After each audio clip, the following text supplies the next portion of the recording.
الحمد لله وكفى وسلام على عباده الذين اصطفى أما بعد فأعوذ بالله من الشيطان الرجيم بسم الله الرحمن الرحيم ووصينا الإنسان بوالديه حسنا وإن جاهداك لتشرك بما ليس لك به علم فلا تطعهما وصاحبهما في الدنيا معروفا صدق اللہ العظیم۔ یہ آیت حضرت سعد بن ابی وقاص رضی اللہ تعالیٰ عنہ کی وجہ سے نازل ہوئی ہے۔ معاملہ اس طرح ہوا کہ حضرت سعد بن ابی وقاص رضی اللہ تعالیٰ عنہ اپنے والدین کے بہت زیادہ مطیع اور فرما بردار تھے، بہت زیادہ اطاعت کرنے والے تھے۔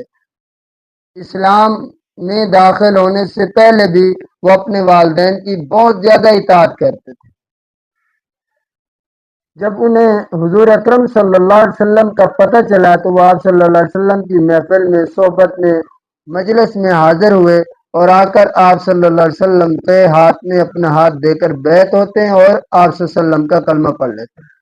کلمہ پڑھنے کے بعد جب وہ مسلمان ہو جاتے ہیں، گھر جاتے ہیں، اپنی والدہ محترمہ کو دین اسلام کی دعوت دیتے ہیں، تو حضرت سعد بن ابی وقاص رضی اللہ تعالیٰ عنہ کی والدہ ماں والی محبت سے حضرت سعد بن ابی وقاص رضی اللہ تعالیٰ عنہ کو سمجھاتی ہیں کہ حضرت سعد بن ابی وقاص فرماتے ہیں کہ امی، میں ایسے سچے دین کے اندر داخل ہو چکا ہوں، میں واپس نہیں لوٹتا، کیونکہ حضرت سعد بن ابی وقاص رضی اللہ تعالیٰ عنہ ایمان کی حالت کے اندر اسلام میں داخل ہونے کے بعد حضور اکرم صلی اللہ علیہ وسلم کی عقیدت کے ساتھ، محبت کے ساتھ، عشق کے ساتھ اور ایمان کی حلاوت کے ساتھ زیارت کر چکے تھے۔ اب وہ کیسے واپس آتے؟ لیکن ماں بار بار دعوت دیتی رہی کفر اور شرک کی طرف۔ حضرت سعد بن ابی وقاص رضی اللہ تعالیٰ عنہ کی بات نہیں مانتے۔ حضرت سعد بن ابی وقاص رضی اللہ تعالیٰ عنہ کی والدہ محترمہ اپنے بیٹے کو جب سمجھانے کے بعد کافر ہو چکی تو وہ ایک بہت بڑے چٹیل میدان کے اندر جا کر بیٹھ جاتی ہیں۔ اوپر سے جون جولائی کا مہینہ ہے، بہت سخت گرمی ہے، لیکن حضرت سعد بن ابی وقاص جب اپنی والدہ محترمہ کو دیکھتے ہیں تو انہیں بار بار کہتے ہیں امی جان آپ گھر میں تشریف لے جائیں اور آپ سائے کے اندر تشریف لے جائیں۔ والدہ کہتی ہے بیٹا اس وقت تک میں سائے کے اندر نہیں جاؤں گی، اس وقت تک نہ میں کھاؤں گی نہ پیوں گی جب تک کہ تو دوبارہ اپنے دین کے اندر داخل نہیں ہوگا۔ حضرت سعد بن ابی وقاص رضی اللہ تعالیٰ عنہ بہت زیادہ پریشان ہوتے ہیں۔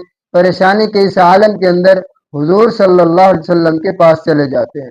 اسی جگہ میں اپنے بھائیوں کو، اپنے عزیز دوستوں کو، جب انسان پریشان ہو جائے تو اسے چاہیے اپنے استاذ کے پاس جائے، اپنے شیخ کے پاس جائے، اپنے مرشد کے پاس جائے، اپنے متبع سنت عالم دین کے پاس جائے تاکہ وہاں سے رہنمائی لے۔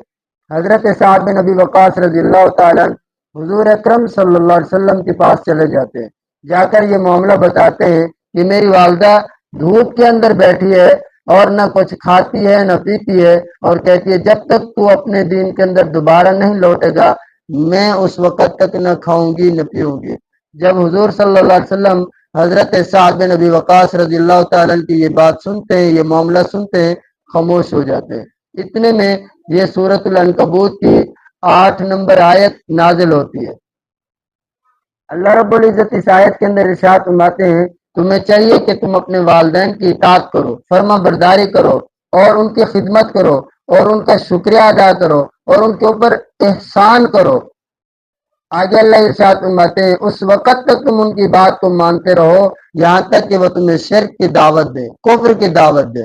ہر بات کو مانو، کفر اور شرک کی بات کو نہ مانو۔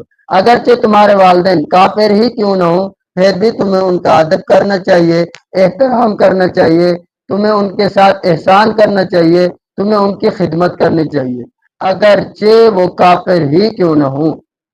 لیکن جب وہ تمہیں کفر کی بات کہیں، شرک کی بات کہیں، تم ان کی یہ بات نہیں مان سکتے، باقی ہر بات کو تمہیں چاہیے کہ تم ان کی ہر بات کی اطاعت کرو، ان کی فرما برداری کرو، ان کی خدمت کرو۔ تو ہمیں چاہیے کہ ہم اپنے والدین کی عزت کریں، احترام کریں، کیونکہ یہ اللہ تبارک و تعالی کا حکم ہے، اللہ کے رسول صلی اللہ علیہ وسلم کی پسندیدہ خواہش ہے۔ آپ صلی اللہ علیہ وسلم کا ارشاد ہے میں عشاء کی نماز پڑھا رہا ہوتا اور میں سورۃ الفاتحہ پڑھ چکا ہوتا، ادھر سے میری ماں کہتی محمد، میں نماز چھوڑ دیتا اور اپنی والدہ محترمہ کے پاس چلا جاتا۔ یہ میرے نبی کی محبت ہے اپنے والدہ محترمہ کے ساتھ، اپنے والدین کی اطاعت کی طرف اشارہ ہے ہمیں، تو ہمیں بھی چاہیے کہ ہم اپنے والدین کی اطاعت کریں۔ اللہ رب العزت ہمارے والدین کی زندگی کے اندر، عمر کے اندر خیر و برکت نازل فرمائے، اور اگر ہم میں سے کسی کے دونوں میں سے ایک نہیں، ایک ہے، تو اس کی زندگی کے اندر اللہ برکت ڈالے اور اسے عافیت والی لمبی عمر عطا فرمائے، اور ہمیں ان کی دعاؤں سے بہت زیادہ فائدہ حاصل کرنے کی توفیق عطا فرمائے۔ کے واسطے دعا کیجیے۔ میں آپ سب کا محمد صداقت اللہ۔